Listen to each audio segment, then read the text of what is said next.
Bueno, es momento de evaluaciones, como les decíamos, hasta a 3 meses de iniciada la pandemia, y por eso vamos a tomar contacto en directo a esta hora con la subsecretaria de Salud, Paula Daza. ¿Cómo está, subsecretaria? Gracias por acompañarnos a esta hora. Muy buenas noches. Muy buenas noches, Mónica. Subsecretaria, quiero partir preguntándole por estas modificaciones en la manera de contabilizar los casos activos, los casos de personas con coronavirus que ha anunciado hoy día el gobierno, que ha puesto en marcha hoy día el gobierno. Estos hicieron que bajara de 59.100, que teníamos casos activos hace 2 días atrás, a 21.605, que fueron los reportados hoy. Lo que no podemos entender, y quisiéramos que usted nos tratara de explicar, es por qué son tan pocos estos casos activos, si sumamos los últimos 5 días, ya se han sumado más de 22.990 nuevos casos. A ver, que muy buena tu pregunta, porque la verdad que es un concepto que a veces cuesta darlo a conocer de una manera clara. Cuando iniciamos esta pandemia, cuando partió los primeros casos en nuestro país, nuestro criterio fue muy conservador y fue determinar como casos activos aquellas personas que tenían su PCR positiva. Es decir, una persona cuando recibía su examen era PCR positivo, esa persona nosotros la informábamos como un caso activo. ¿Qué es lo que pasaba en el medio que iba pasando el tiempo? Hoy día tenemos datos epidemiológicos mucho más robustos, tenemos también los médicos que informan y notifican de una manera mucho más certera, y tenemos una población mucho más alerta frente a sus síntomas. Y por lo tanto hemos decidido informar los casos de acuerdo al informe epidemiológico, que informa los casos en función del inicio de los síntomas de los casos.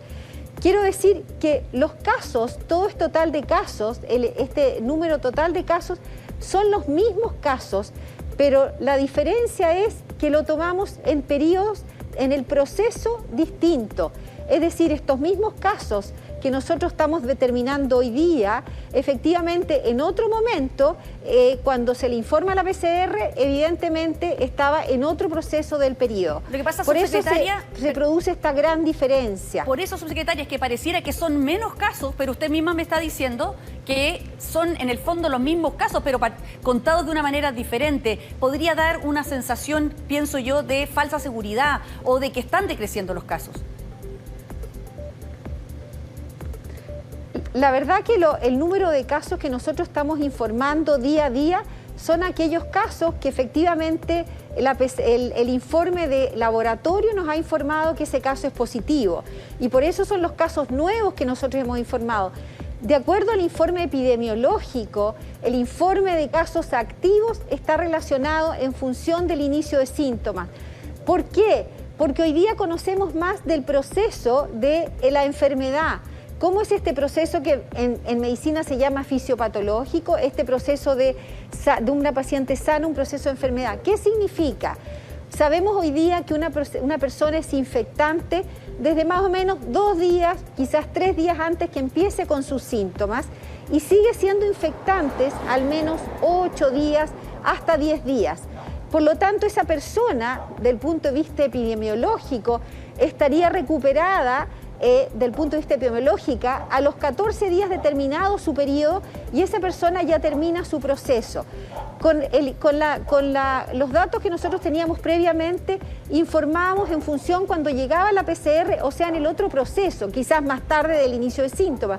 Por eso estamos diciendo que son los mismos casos mirados en el periodo en procesos distintos. Muy bien.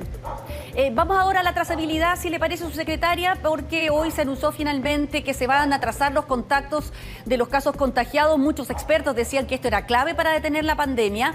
¿Cuándo se va a entregar a los funcionarios municipales de atención primaria los lineamientos? Ellos están pidiendo lineamientos, también recursos e incluso apoyo en más personal. ¿Cuándo se va a entregar esto y en qué magnitud? Bueno, yo quiero decir que no es que estemos iniciando el proceso de trazabilidad. El proceso de trazabilidad de los casos inició cuando partió el primer caso que, como usted dijo, el 3 de marzo, que lo hacían la autoridad sanitaria, los seremis de salud, a través de sus referentes epidemiológicos. Por lo tanto, hemos tenido un fortalecimiento en las regiones donde llevamos una muy buena cobertura de la trazabilidad, probablemente en la región metropolitana, donde hemos perdido en forma importante por el aumento del número de casos. ¿Qué es lo que vamos a hacer ahora? Es fortalecer esta vigilancia, fortalecer esta trazabilidad, aportándole esta información a la atención primaria para que apoyen a los seremi, junto a los seremi, donde se hace el diagnóstico en la atención primaria, se haga la trazabilidad junto también a los seremis de salud, para de esa manera poder aislar a las personas en forma oportuna. Yo personalmente mañana tengo una reunión con 3 de las asociaciones de alcaldes para conversar acerca de este tema, para mostrarles los lineamientos y para después bajar los lineamientos a la APS en los próximos días. ¿Usted cree que en otro tema se aclaró bien quiénes tienen que hacer cuarentena y por cuántos días con las polémicas de los últimos días? La polémica con el subsecretario de Redes, ¿no cree usted que ha dañado más la confianza de la gente hacia las autoridades? Y si esa confianza también ha significado un menor éxito de la cuarentena.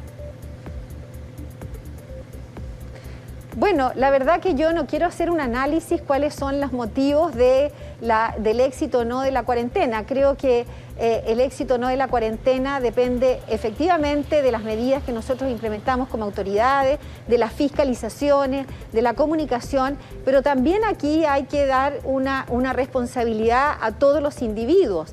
Aquí cada una de las personas tiene una responsabilidad individual para mantener la distancia social, para lavarse las manos, para usar la mascarilla y para respetar una medida que es obligatoria, que es en aquellas comunas donde hay cuarentena, cumplirla.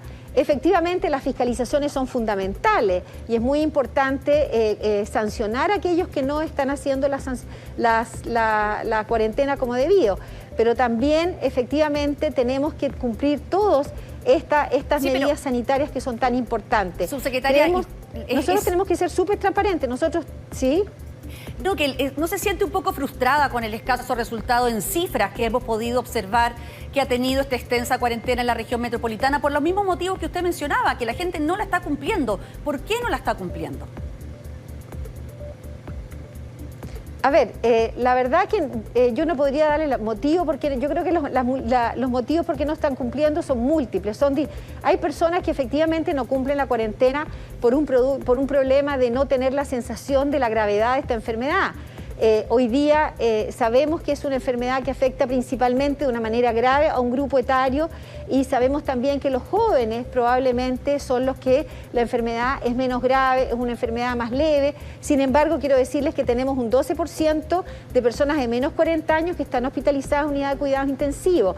Por lo tanto, la sensación de falta de riesgo de enfermedad también es un tema importante. Es decir, esta es una enfermedad que es grave, que las personas terminan hospitalizadas, las personas que tienen ciertas patologías pueden fallecer y por eso creo que es muy importante hacer un llamado a que las personas tienen que respetar las medidas sanitarias. Pero nosotros hemos hecho un llamado en forma reiterativa. Yo me siento preocupada y tremendamente ocupada durante todo el día de tomar todas las medidas que sean necesarias para poder contener la propagación del coronavirus. Y es por eso que hemos trabajado intensamente desde el presidente de la República. Todos los días hacemos este comité de emergencia, analizando la situación de nuestro país, fortaleciendo las medidas de contención y también fortaleciendo de una manera muy importante la red de salud para atender a aquellas personas que necesitan una unidad de cama crítica. Y como lo hemos dicho en varias oportunidades, las unidades camas críticas se han multiplicado en forma importante para poder satisfacer a las personas que terminan hospitalizadas. Muy bien, subsecretaria Paula Daza, muchas gracias por acompañarnos esta noche con su evaluación de estos 3 meses de iniciada la pandemia en nuestro país. Que esté muy bien. Buenas noches. Muy buenas noches, Mónica.